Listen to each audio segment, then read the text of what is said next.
కొన్ని పెళ్ళిళ్ళు ఆశలతో మొదలవుతాయి. కానీ నా పెళ్ళి మాత్రం నా జీవితాన్నే ప్రశ్నించేట్టుగా మొదలైంది. నా పేరు సావిత్రి. చిన్నప్పటి నుంచి సవతి తల్లి సంరక్షణలో పెరిగిన నేను ప్రేమ అనే పదానికి అర్థం లేకుండా బ్రతికాను.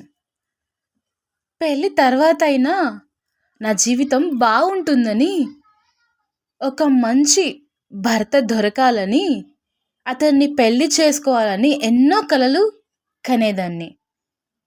ఒక గొప్పింటి కోడలిగా వెళ్ళాలి అని అనుకునేదాన్ని. అందమైన అబ్బాయిని పెళ్లి చేసుకోవాలి అని ఎంతో ఆరాటపడేదాన్ని, ఎంతగానో ఎదురు చూసేదాన్ని. కానీ నా జీవితం ఇంకో కొత్త మలుపు తిరుగుతుందని అస్సలు ఊహించలేకపోయాను. నా పెళ్లి రోజు రానే వచ్చేసింది. ఎన్నో ఆశలతో పెళ్లి మండపంలోకి వెళ్ళి కూర్చున్నాను.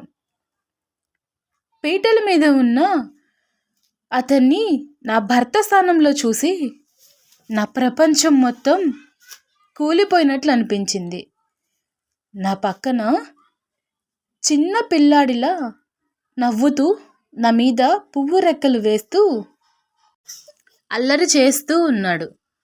పెళ్ళికి వచ్చిన అందరూ వాళ్ళల్లో వాళ్ళు నాకు జరుగుతున్న అన్యాయం గురించి ఒక్కొక్కరు వాళ్ళకి నచ్చినట్టు మాట్లాడుకోవటం విని నా గుండె ముక్కలైపోతుంది.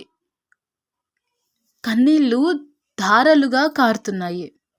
నా కలలన్నీ ఆ పెళ్లి మండపంలోనే కళ్ళలుగా మిగిలిపోయాయి. ఇక నా జీవితం ఇంతే అనుకొని అతనితో తాళి కట్టించుకున్నాను.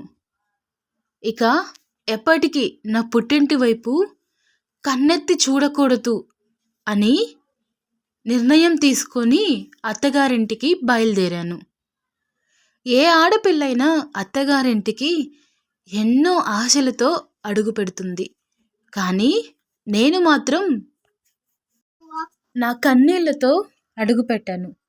ఇల్లు చాలా పెద్దది, ఇంద్రభవనంలా ఉంది.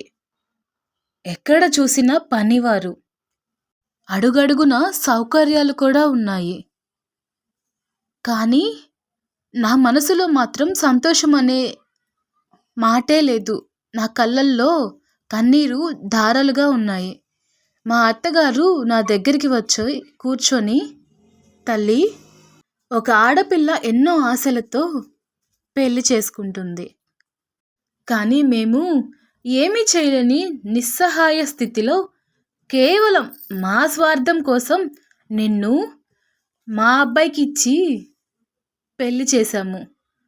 కేవలం నా కొడుకు మారతాడని ఇలా చేశాను.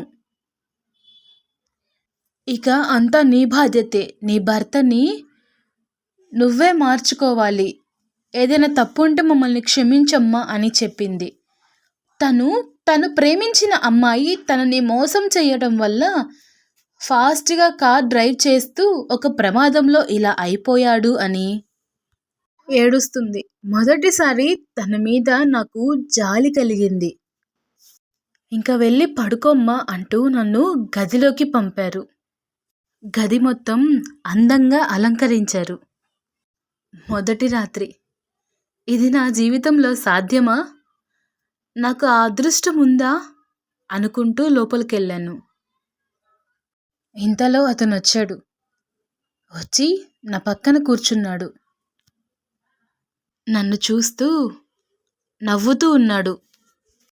నేను కూడా నా ముఖంలో లేని నవ్వును పులుముకొని ఒక చిన్న నవ్వు నవ్వాను. అతను వెళ్ళి ఒక స్వీట్ తెచ్చుకొని, నాకు ఇష్టమైన స్వీట్ అంటూ తినడం మొదలుపెట్టాడు. నువ్వు కూడా తింటావా అంటూ నాకు కూడా ఒక ముక్క తీసి ఇచ్చాడు. అప్పుడు అతని అమాయకత్వం నచ్చింది. నువ్వు నాతో ఫ్రెండ్షిప్ చేస్తావా అని అడిగాడు. సరే అన్నాను. భర్తగా కాదు, స్నేహితుడిగా మొదలైన మా ప్రయాణం చివరికి నా జీవితాన్నే మార్చేస్తుందని నాకప్పుడు తెలియలేదు. అప్పటినుంచి అతనితో ఒక మంచి స్నేహితురాల్లాగా ఉండేదాన్ని. ఇద్దరం కలిసి ఆడుకునేవాళ్ళం. తనకి అన్నం పెట్టాను, స్నానం చేపించేదాన్ని, మంచి మంచి కథలు చెప్పేదాన్ని. ఒక మనిషి ఎలా ఉండాలో నేర్పించేదాన్ని. తర్వాత తననే అన్నం తినమని నేర్పించేదాన్ని. స్నానం చేయడం నేర్పించాను. బయట ఎవరితో ఎలా ఉండాలో, ఎవరితో ఎలా ఉండకూడదో నేర్పించేదాన్ని. అలా నేర్పిస్తూనే తనతో ప్రేమలో పడిపోయేదాన్ని. అతను చూడడానికి చిన్న పిల్లాడిలా ఉండేవాడు. కానీ అతను నన్ను పట్టుకునే విధానం మాత్రం ఏదో తేడాగా అనిపించేది. అతను నన్ను పట్టుకున్న ప్రతిసారి నాలో ఏదో కోరిక పుట్టేది. ఇది తప్పో ఒప్పో నాకు తెలీదు. ఇద్దరం అన్నీ పంచుకునేవాళ్ళం. ప్రతి చిన్న విషయం కూడా నేను తనకి చెప్పేదాన్ని. తను కూడా అంతే. ప్రతి విషయాన్ని నాతో షేర్ చేసుకుంటూ వచ్చేవాడు. అతను చిన్న పిల్లాడిలా నవ్వేవాడు. కానీ ఆ నవ్వు వెనుక దాగిన బాధను నేను చూడలేకపోయాను. చూస్తూ ఉండగానే రోజులు గడిచిపోయినాయి. సంవత్సరం దగ్గరకు వచ్చేసింది. అప్పుడు నా జీవితం ఇంత పెద్ద మలుపు తిరుగుతుంది అని అనుకోలేదు. ఒకరోజు తను నా ముందుకొచ్చాడు. ఎలా అంటే నేను ఎలా అయితే నా భర్త ఉండాలి అని కలలు కనేదాన్నో అలానే ఉన్నాడు. నన్ను క్షమించు సావిత్రి. నేను నువ్వు అనుకునే చిన్నపిల్లాడి మనస్తత్వం ఉన్నవాడిని కాదు. నేను మామూలు ఆరోగ్యంగా ఉన్న వాడినే. కానీ నా ప్రేమ కేవలం డబ్బు కోసం నన్ను వాడుకోవటం, ఇవన్నీ నా జీవితాన్ని ఇలా చేసేసింది. నన్నుగా ప్రేమించే వాళ్ళు అసలు ఉన్నారా?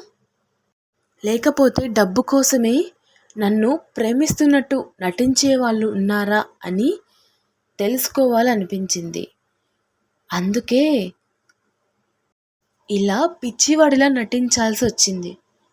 ఆ క్రమంలోనే ఎంతోమంది అసలు రంగు తెలుసుకోగలిగాను. అప్పుడే అమ్మ నాకు పెళ్లి చేయాలి అనుకుంది. నాకు కాబోయే భార్య ఎలా ఉంటుందో తెలుసుకోవాలి అనుకున్నాను. అందుకే ఇలానే నటించాలి అనుకున్నా. కానీ నువ్వు నన్ను వదిలిపెట్టి వెళ్ళలేదు. డబ్బు చూసి ప్రేమించే వాళ్ళు చాలామంది ఉన్నారు. కానీ మనసు చూసి ప్రేమించే వాళ్ళు అరుదుగా ఉంటారు. ఆ అరుదైన దానిలో నువ్వొకదానివయ్యావు. ఇలా ఎన్ని రోజులు ఉంటావా అని ఎన్నో రోజులు ఎదురు చూశాను. కానీ నువ్వు నన్నులా ప్రేమించావు.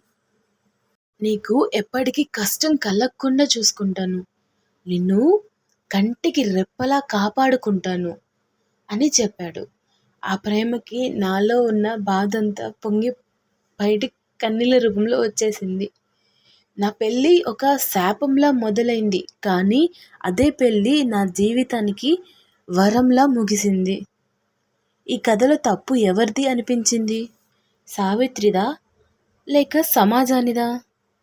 మీ సమాధానాన్ని తప్పకుండా కామెంట్లో చెప్పండి.